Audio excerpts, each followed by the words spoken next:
John Lennon and Paul McCartney being part of some of the biggest songs in the studio. তাত pink ফ্লয়েডে কাম কৰিছে, ৰ'জো Waters, David গিলমৰ, বহুত ডাঙৰ ডাঙৰ বেণ্ডে, কিছুমান আটাইতকৈ ডাঙৰ চিনেমা য'ত স্ক'ৰ মানে ৰিচেণ্টলি ডানকাৰ্কৰ স্ক'ৰ তাত হৈছে, মানে চাম দ্য বিগেষ্ট হলিউড প্ৰডাকশ্যন যেতিয়া ইউৰোপলৈ আহে তেওঁলোকে এবি ৰোডত কাম কৰে।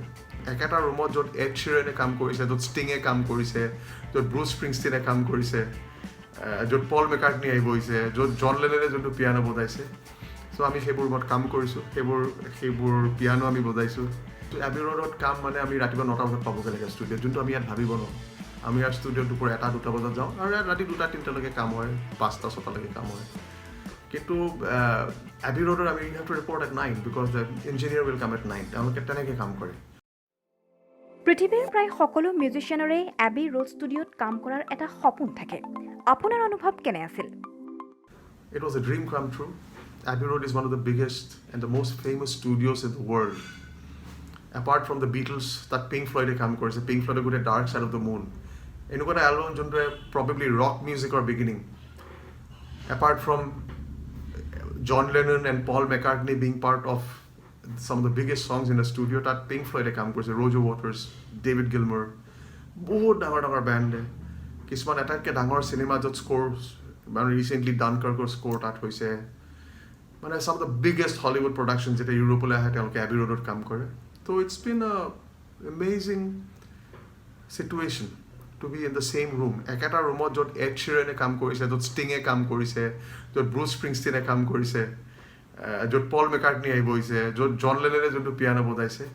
চ' আমি সেইবোৰ ৰুমত কাম কৰিছোঁ, সেইবোৰ পিয়ানো আমি বজাইছোঁ আৰু সেইবোৰ ৰুমত, সেইবোৰ বুথত আমি ৰেকৰ্ড কৰিছোঁ। এদিন দুদিন নহয়, মানে একেলগে এসপ্তাহ 10 দিন কাম কৰিছোঁ। So' it's a fantastic feeling. তাৰ গোটেই প্ৰফেশ্যনেল এটিটিউডটো বেলেগ ধৰণৰ। তাত মানুহে ষ্টুডিঅ'ত they approach it like a professional ৰাতিপুৱা 9টা বজাত যায়, আবেলি 6টা বজাত যে ডে ইজ ডান, তাৰপিছত অভাৰ টাইমলৈ গুচি যায়। আমাৰ ইণ্ডিয়ান ষ্টুডিঅ' চিষ্টেমটো অলপ বেলেগ, যোনটোত মই আহিম। But it's amazing. যোনবোৰ মাইকত আমি গান গাইছোঁ, they some of the biggest stars in the world they have sung. আৰু যোনখিনি মানুহে আমাক অনুপ্ৰেৰণা দিছিলে, মই আকৌ মানে সেইকেইটা নামলৈ আহিম, যেনে জন লেনন, মেকাৰ্টনি, ষ্টিং, নতুনটো গোটেইখিনি আছেই। তেওঁলোকে সেইখিনি ৰুমত থাকি সেইখিনি তাতেই মিউজিক সৃষ্টি কৰিছে বহুতে, তাতে বহি দিনে ৰাতি কাম কৰিছে। চ' মানুহে যেনেকৈ মেক্কালৈ যায়, I think that is the Mecca of our times, especially for a musician artist like me. মুম্বাইৰ এটা ভাল ষ্টুডিঅ' আৰু এবি ৰোড ষ্টুডিঅ'ৰ মাজত কাম কৰাৰ কিমান পাৰ্থক্য আছে? তাত বহুতো ধৰণৰ পাৰ্থক্য হয়, যোনটো মই তাকে ক'ব খুজিছোঁ। এবি ৰোডত কাম মানে আমি ৰাতিপুৱা 9টা বজাত পাবগৈ লাগে ষ্টুডিঅ'ত, যোনটো আমি ইয়াত ভাবিব নোৱাৰোঁ। আমি ইয়াৰ ষ্টুডিঅ'ত দুপৰ 1-2 বজাত যাওঁ আৰু ইয়াত ৰাতি 2-3লৈকে কাম হয়, 5-6লৈকে কাম হয়। কিন্তু এবি ৰোডত আমি have to report at 9 because the engineer will come at 9। তেওঁলোকে তেনেকৈ কাম কৰে। দুপৰ 1 বজাত লাঞ্চ ব্ৰেক হয়। চ' অভাৰঅল যোনটো ষ্টুডিঅ' ৱৰ্কিং যোনটো schedule, that is a completely, সেইটো এটা প্ৰফেশ্যনেল কৰ্পৰেট শ্বেডিউল যেনেকৈ যায়। তাৰ মাজত আৰ্টিষ্টিক এণ্ডিভাৰ্ছ বহুত আছে, তাৰ মাজত আৰ্টিষ্টিক চিন্তা আছে, আৰ্টিষ্টিক কথা আছে। It's all art. বাট এটা অফিচ টাইমৰ নিচিনাকৈ তেওঁলোকে কাম কৰে, wish I also' think is a great advantage. আপোনালোকৰ মানে কাম কৰা এটা বেলেগ ধৰণৰ ডিচিপ্লিন আহে আৰু ভেৰি ইণ্টেন্স। কামৰ সময়ত কাম, বেলেগ কথা নাই, আৰু সৃষ্টিৰ আৰু দেৰ ইজ লট অফ হিউমৰ। আৰু ডেফিনেটলি এবি ৰোড বুলি ক'লে there is lot of British humour. তাৰ যোনবোৰ টেকনিচিয়ানছ আছে, চাউণ্ড ইঞ্জিনিয়াৰ আছে, তেওঁলোক আমি যোনকেইজনৰ লগত কাম কৰোঁ তেওঁলোক নিউজিলেণ্ডৰ হয়। So' they bring their kind of Australian New Zealand humour into this. Is amazing. আৰু 6টা বজাৰ পিছত এটা বেলেগ ধৰণৰ অভাৰ টাইম চিটুৱেশ্যনত গুচি যায়। That's also' amazing. আৰু তাত মেইন ষ্টুডিঅ' ইঞ্জিনিয়াৰবোৰ আহি পেলাই they set up mic, they do lot of things. ৰাতিপুৱা আহি পেলাই গোটেইখিনি উলিয়াই, বহুত ধৰণৰ মাইক একেলগে উলিয়াই দিয়ে, বহুত ধৰণৰ ইকুইপমেণ্ট ৰেডি কৰে, গধূলি সেইখিনি নিজে পেক কৰে। তাত ডেলিগেশ্যন নহয়, তাত নিজে কাম কৰে। আৰু এগেইন যোনটো আমি ৱেষ্টাৰ্ণ ৱৰ্ল্ডত দেখোঁ, মানে the dignity of labour is huge.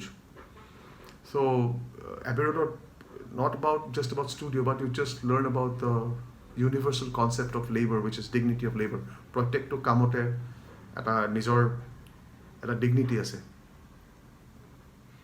AB ৰোডৰ ষ্টুডিঅ'ত খাওঁ, যোনটো তাত ষ্টুডিঅ'ত মানে এবি ৰোডত আমি যেতিয়া কেণ্টিনত খাওঁ, তাত কেণ্টিনত ফটো তুলিব নিদিয়ে। ষ্টুডিঅ'ত ফটো তুলিব দিয়ে যেতিয়া আমি কাম কৰি নাথাকোঁ, কেণ্টিনত ফটো তুলিব নিদিয়ে কাৰণে এনি টাইম তাত বহুত বেলেগ বেলেগ মানুহ আহি পেলাই তাত বহি থাকিব পাৰে। সাধাৰণতে তাত ফটো তুলিব নিদিয়ে। আমি কেতিয়াবা অকলে থাকিলে তাত ফটো তোলোঁ। আৰু দ্য কেণ্টিনছ আৰ বিউটিফুল বহুত ধৰণৰ খোৱা থাকে তাত বাৰ থাকে you can have wine while you work you can have a beer the working culture কথাটো হয় তাত কাম কৰিবলৈ গোটেইখিনি সুবিধা থাকে কিন্তু কামৰ সময়তে সাংঘাতিক কাম হয় তাত so' that's a very huge difference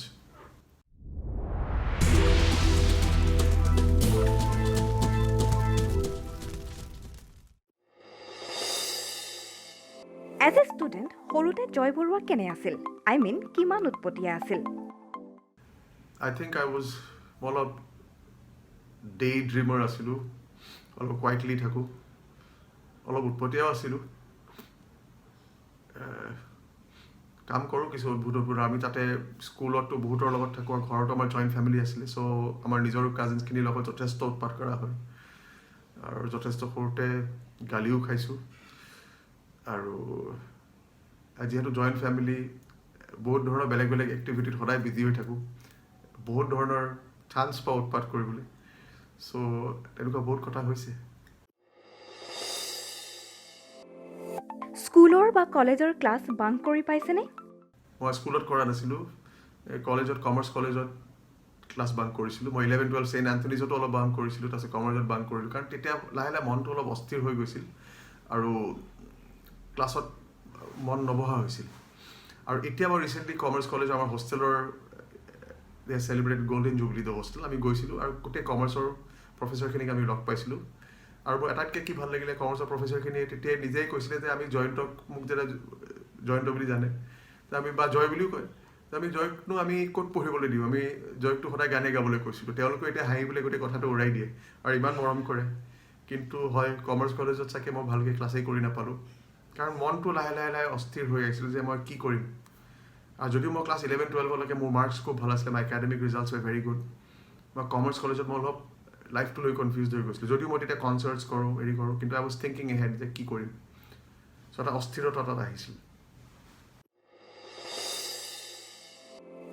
Are you superstitious?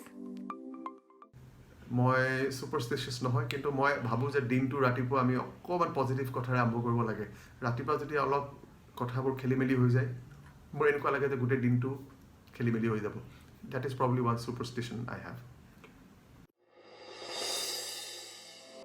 আপোনাৰ গীতক সংগীতৰ কোনটো শ্ৰেণীত ৰাখিব বিচাৰিব আই থিংক অভাৰঅল আমাৰ জনাৰটো ৰক আই ডু চুৱে টু মই আমাৰ কেতিয়াবা অলপ জাজৰ প্ৰভাৱ আছে কিন্তু ইটছ ৰক কিন্তু story telling is very local আমাৰ অসমৰ সৰু সুৰা কথা লৈ আমি কথা পাতি ভাল পাওঁ আৰু সেইটো অকল অসমৰে নহয় বেলেগ জেগাৰ হ'ব পাৰে কিন্তু অসমৰ বহুত ধৰণৰ বস্তু আছে আমি ভাবোঁ যোনখিনি আমাক we naturally are attracted to those things সেইখিনি কথা পাতি ভাল লাগে তেনেকুৱা ধৰণৰ গান গাই ভাল লাগে ৰক ডেফিনেটলি আৰু ইনফেক্ট খুব লোকেল ষ্টৰিজক লৈ পেলাই যেতিয়া মানুহে ৰক মিউজিক বুলি ৰক মিউজিক কৰে সেইটোক বোলে ৱৰ্ল্ড বিট বুলি কয় এইটো মই পিছত পাইছিলোঁ so' actually it could be classified as world beat but rock is definitely the way I like it মই নিজৰ মিউজিক সদায় মই ৰক মিউজিক কৰিম বুলি ভাবোঁ লোকৰ কাৰণে গান গালে বা চিনেমাৰ কাম কৰিলে it becomes A different study but my music will be rock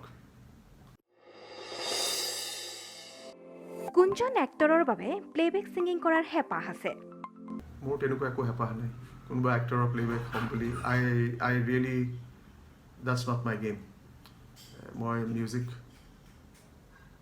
নিজৰ কাৰণে ক্ৰিয়েট কৰি কম্প'জ কৰি নতুন ষ্টৰিজ কৰি ভাল পাওঁ এণ্ড দেটছ অল মিউজিচিয়ান নহ'লে কি হ'লহেঁতেন মোৰ দুটাই খুব মন আছিল probably I would have been a mathematician মোৰ ক্লাছ 12ৰ পিছত I wanted to do maths honours in Hindu college Delhi আৰু চাইক'লজিটো খুব মন আছিল যোনটো মই পিছলৈ বহুতখিনি পঢ়িলোঁ probably I would have studied psychology too আৰু প্ৰবেবলি both দুটা বস্তুৱে মই চাগে পঢ়িলোঁহেঁতেন in the last few years যথেষ্ট পঢ়া হৈছে either of the two ষ্টেজত যেতিয়া গান গাই থাকে অডিয়েন্সৰ পৰা প্ৰায়ে কমেণ্ট আহি থাকে আপোনাৰ মনত থকা আপোনাক লৈ কৰা আটাইতকৈ ফানি কমেণ্ট এইটো কিছুমানে জানে আমাৰতো মিউজিক ইজ ৰক আৰু আমি অকল তেনেকুৱা ধৰণৰ মিউজিক বজাওঁ my band is like that it's not fusion it's rock ত' যেতিয়া কোনোবাই পিছৰ পৰা কেতিয়াবা চিঞৰে বিহু লাগে তেতিয়া হাঁহি উঠে আৰু ইনফেক্ট আমাৰ কোনোবা কিছুমান বন্ধুৱে এনেই চিঞৰি দিয়ে যে জয় দা বিহু লাগে জানে সেইটো কেতিয়াও নহয় সেই কথাটো হাঁহি উঠে গাম কেতিয়াবা বিহু এটা বেলেগ ধৰণৰ এখন মঞ্চত এটা বেলেগ ধৰণৰ এটা চিটুৱেশ্যনত গাম কিন্তু য'ত ৰক মিউজিক হৈছে তাত বিহু নকৰোঁ তেনেকৈ মানুহে যেতিয়া কয় তেতিয়া হাঁহি উঠে আই থিংক দেটছ ভেৰি ফানি